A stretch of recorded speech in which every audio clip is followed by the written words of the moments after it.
Subscribe for the latest NBA news and watch till the end for the full story. What if the Lakers made one move this summer, only to create another problem they didn't have before? After spending big to bring in Kessler as Luka Doncic's perfect pick-and-roll partner, Los Angeles may have quietly let go of a player who was already proven to fit alongside their new franchise superstar. And here's the surprising part. The player wasn't an all-star. He wasn't a household name. But according to league insiders, letting him walk could become one of the Lakers' biggest off-season regrets. Even more interesting, this wasn't just another teammate for Luka Doncic. The two shared a strong relationship off the court, trained together during the offseason, shared the same agent, and even had plans to represent Slovenia together on the international stage. So did the Lakers accidentally create a new weakness while trying to build the perfect roster around Luka?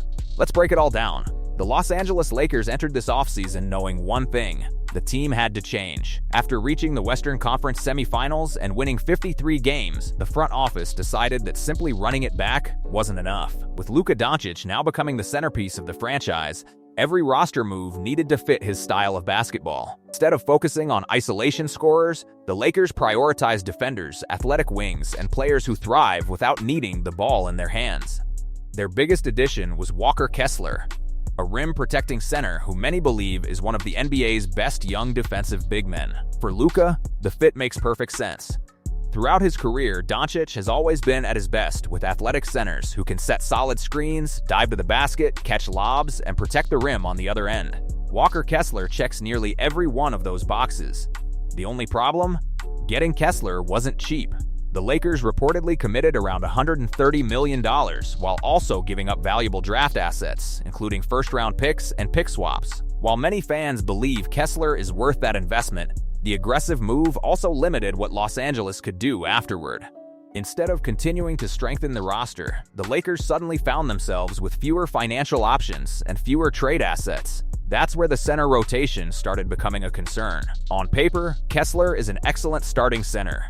But every NBA team needs depth, a long regular season, injuries, foul trouble, and back-to-back games make reliable backup centers incredibly important. Right now, however, the Lakers' depth behind Kessler looks much thinner than many expected. Veteran Kevon Looney brings championship experience and understands his role, but at this stage of his career, expecting him to carry heavy minutes consistently could be asking too much. That immediately raises one question. Why didn't the Lakers simply keep Jackson Hayes? It wasn't because another team offered him a massive contract. It wasn't because the Lakers couldn't afford him. Instead, it appears the organization simply chose to move in a different direction. And that's exactly why this decision is starting to attract criticism around the league. Because Hayes wasn't just another backup center. He may have been one of Luka Doncic's favorite teammates. So why was Jackson Hayes viewed as such a natural fit alongside Luka Doncic? It starts with his playing style. Hayes isn't the kind of center who demands post touches or needs plays called for him. Instead, he thrives doing the little things that make life easier for a superstar point guard. He runs the floor, attacks the rim, finishes lobs, sets hard screens, and uses his athleticism to create easy scoring opportunities. Those are exactly the qualities that have helped many of Luka's teammates succeed throughout his career. When Luka has a big man who can sprint to the basket after setting a screen, defenses are forced into impossible decisions. Step up to stop Luka, and he throws the lob.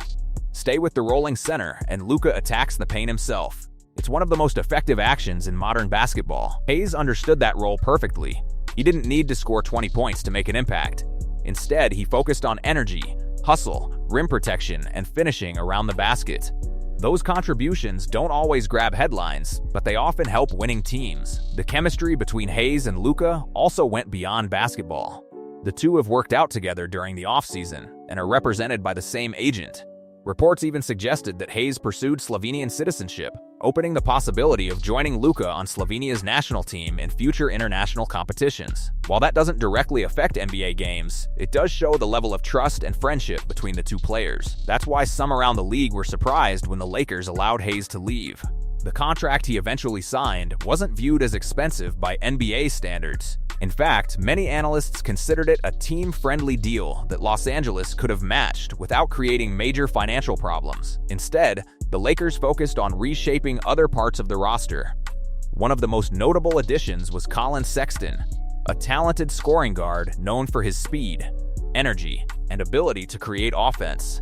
Sexton certainly adds depth to the backcourt, but not everyone believes that was the Lakers' biggest need.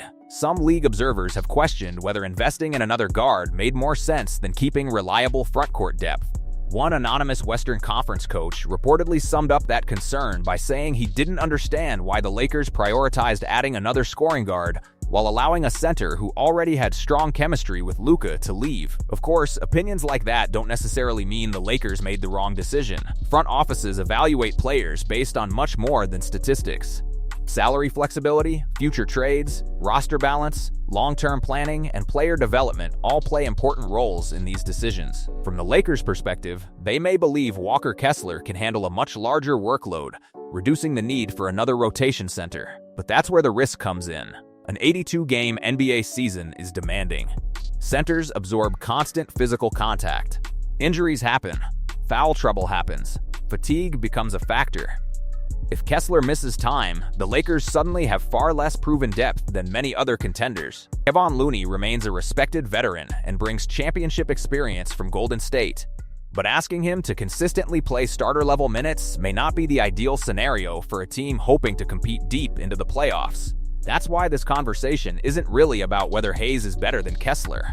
It's about whether the Lakers could have benefited from having both players on the roster. And that's the question fans continue to debate as the new season gets closer.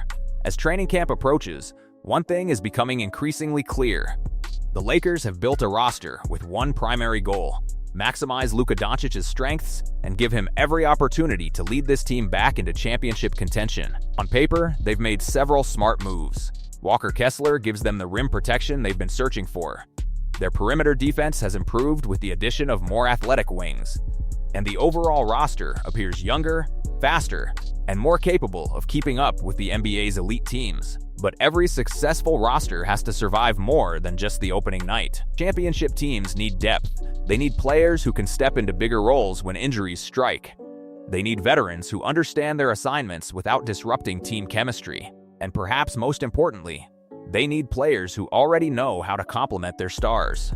That's why the decision surrounding Jackson Hayes continues to generate discussion. It isn't because Hayes was expected to become an all-star. It isn't because anyone believes he should have started over Walker Kessler. It's because he already understood his role. He had experience within the Lakers system, had developed chemistry with several teammates, and most importantly, he appeared to fit naturally alongside Luka Doncic's style of play. Sometimes those role players become more valuable than fans realize. Every championship team has players who don't dominate the headlines, but quietly make everything else work. Whether Hayes would have been one of those players is something we'll never know. Instead, the Lakers are moving forward with confidence in the group they've assembled. Walker Kessler will carry significant expectations from day one. The organization believes he can anchor the defense while becoming Luka's primary pick-and-roll partner for years to come. If that partnership develops the way many expect, the trade could prove to be one of the smartest moves of the entire offseason. If injuries begin to pile up, if foul trouble forces Kessler to the bench, or if the Lakers struggle to find consistent production from their backup center position, questions about Hayes will almost certainly return. The front office may still have time to address that issue. Reports continue to suggest the Lakers are exploring the trade market and monitoring available veteran big men. Though their remaining assets are limited, the NBA changes quickly, and another opportunity could emerge before the trade deadline. For now, though, this remains one of the biggest unanswered questions surrounding the roster. Did Los Angeles correctly prioritize flexibility and long-term planning? Or did they underestimate the importance of keeping a player who had already earned Luka Doncic's trust? Only the upcoming season will provide that answer. One thing is certain, however, every decision the Lakers make from this point forward will be judged by one standard and one standard only. Can it help Luka Doncic bring another championship to Los Angeles?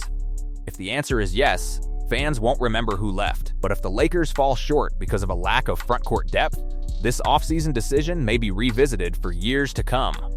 And that's what makes this storyline so fascinating. A move that barely made headlines during the summer could end up becoming one of the defining talking points of the Lakers' entire season.